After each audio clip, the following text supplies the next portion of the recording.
Bismillahirrahmanirrahim. Assalamualaikum warahmatullahi wabarakatuh.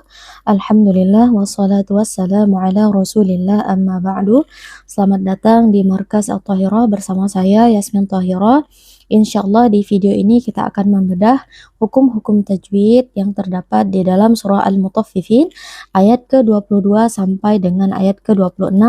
Semoga video ini membantu kita yang sedang mempelajari ilmu tajwid serta bisa menerapkannya ke dalam bacaan Al-Quran kita. Kita mulai. A'udzu billahi minasyaitonir rajim. Bismillahirrahmanirrahim. Ayat ke-22. Innal abrara lafi na'im.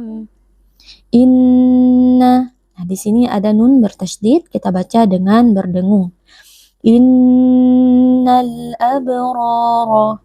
Lalu di sini ada alif lam al-qamariyah, karena ada alif lam bertemu dengan hamzah yang merupakan huruf qamariyah. Alif lam dibaca dengan sukun.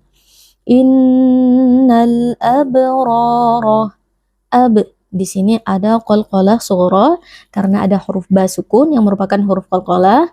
Posisinya ada di tengah-tengah kata atau kalimat. Kita baca dengan suara yang memantul.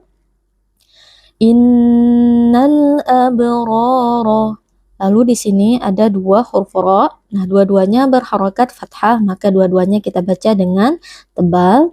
Lalu di depan ra yang pertama ada alif. Nah, karena sebelumnya berharokat fathah, maka di sini ada hukum mad tabi'i, kita baca panjang dua harokat. Innal abrara lafi. Fi ada mad tabi'i karena ada ya sukun yang sebelumnya berharokat kasrah, dibaca panjang dua harokat. Lafi na'im. Di sini ada mad arid disukun. Itu karena ada mad tabi'i, di sini ada ya sukun sebelumnya berharokat kasrah bertemu dengan huruf yang disukunkan karena waqaf, yaitu huruf mim. Cara membacanya dipanjangkan boleh 2, 4 atau 6 harokat secara konsisten. Kita akan baca 4 harokat. Innal abrara lafi na'im. Ayat ke-23. Alal araiki yanzurun. Ala sebenarnya di sini ada mad tabi'i, tapi karena kita wasal dengan alif lam maka mad tabi'inya tidak dibaca. Alal araiki. Di sini ada alif lam al-qamariyah karena alif lam bertemu dengan hamzah. Alif lam dibaca dengan ishar atau dengan sukun. Alal araiki. Huruf ra tafkhim karena berharokat fathah, dibaca dengan mengangkat pangkal lidah. Lalu di sini ada mad wajib muttasil, yaitu karena ada mad tabi'i, yaitu ra, alif sebelumnya berharokat fathah bertemu dengan hamzah di dalam satu kata. Alal araiki. Jadi ra di sini dibaca panjang 4 atau 5 harokat. Alal araiki yanzurun.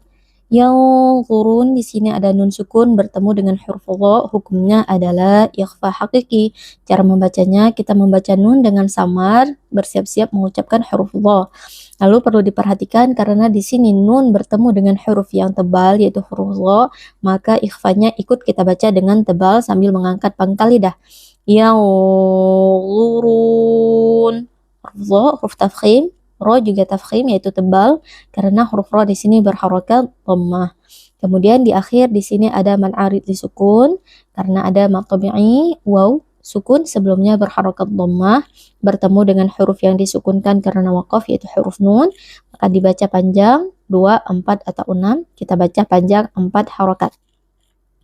Kemudian ayat ke-24.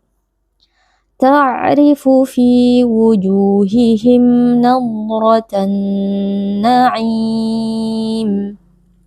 Ta'rifu, huruf ain sukun memiliki sifat bainiyah, maka kita beri sedikit aliran suara, tidak boleh langsung kita putuskan ta, tapi kita alirkan sedikit. Ta'rifu. Huruf ra kasrah dibaca dengan tarqiq atau tipis.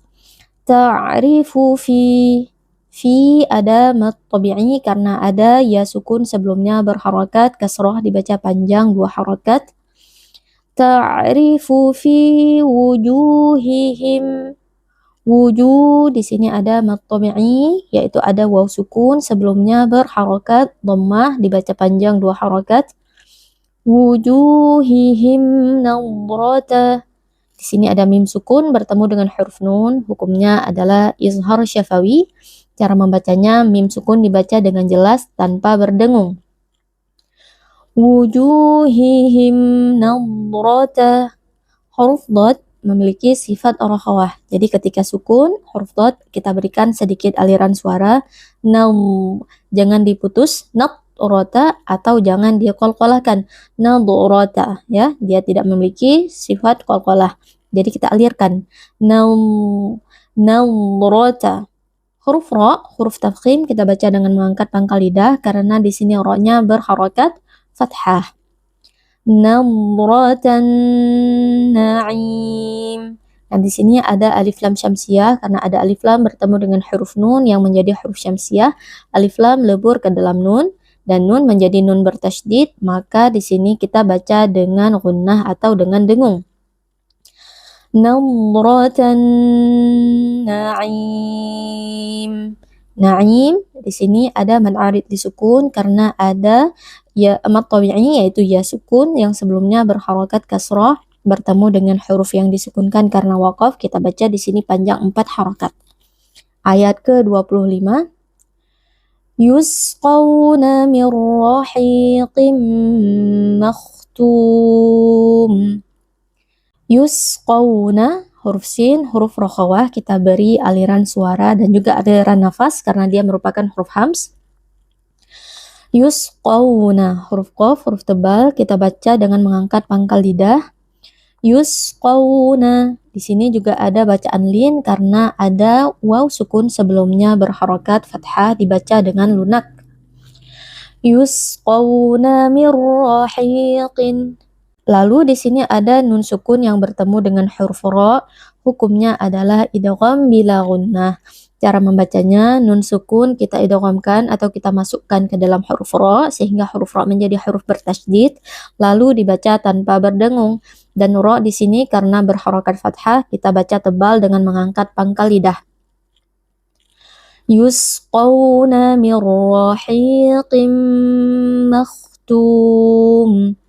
Rahiqi, nah huruf qaf kasrah, kasratain lebih tepatnya. Nah, perlu diperhatikan bahwa qaf dia tetap dibaca dengan tafkhim atau dengan tebal. Hanya saja tingkat ketebalannya itu berkurang dibandingkan ketika kondisinya itu fathah atau dhammah. Jadi jangan sampai huruf qaf kasrah ini berubah menjadi huruf kaf. Rahiqi misalnya kita baca karena kita baca tipis, nah itu tidak boleh, tapi tetap ada sifat tafkhimnya, hanya saja tidak sekuat atau tidak setebal ketika dia itu fathah atau dhammah. Rahiqim makhtum. Nah, di sini ada tanwin yang bertemu dengan huruf mim. Hukumnya adalah idgham bi gunnah. Cara membacanya, tanwinnya atau bunyi nun sukun yang ada pada tanwin ini rahiqin kita masukkan ke dalam huruf mim dan mim menjadi huruf bertasydid. Lalu kita baca dengan berdengung. Mir rahiqim makhtum. Nah, di sini ada mad arid disukun karena ada waw sukun sebelumnya berharakat dhammah, kemudian bertemu dengan huruf yang disukunkan karena waqaf yaitu huruf mim. Cara membacanya dipanjangkan 2, 4 atau 6 harakat. Ayat ke-26.